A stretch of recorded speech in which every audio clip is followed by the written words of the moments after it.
So దక్షిణం facing ఇంటికి అన్నిటికంటే టాప్ మోస్ట్ ప్రయారిటీ ఈ కాలం గురించి మాట్లాడితే వాయువ్యమే. సో తూర్పు ఫేసింగ్ ఇంటికి అండ్ దక్షిణం ఫేసింగ్ ఇంటికి ఈ రెండు గృహాలకు సంబంధించి మీకు వాయువ్యం ఇస్ ద ఫస్ట్ బెస్ట్ అన్నమాట.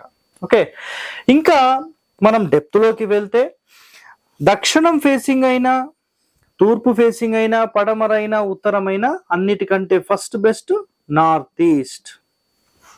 సార్ మీరు అదంటున్నారు ఇదంటున్నారు కన్ఫ్యూజ్ చేస్తున్నారు. మీరు కన్ఫ్యూజ్ అవుతున్నారు, నేను కాదు.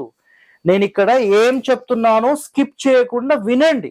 వింటేనే మీకు ఇవన్నీ అర్థమవుతాయి, లేకపోతే అర్థం కావు. మయాన్ మహర్షి చెప్పిన సిస్టమ్ ప్రకారం north east is the best place for the kitchen. గుర్తుపెట్టుకోండి. ఓకే, నెక్స్ట్ ఇప్పుడు తూర్పు ఫేసింగ్ గురించి మాట్లాడాం, దక్షిణం ఫేసింగ్ గురించి మాట్లాడాం. సో ఇలాంటి మరిన్ని రహస్యాలు మీరు తెలుసుకోవాలంటే మా ఛానల్ సబ్స్క్రైబ్ చేయండి. ధన్యవాదాలండి. Thank you.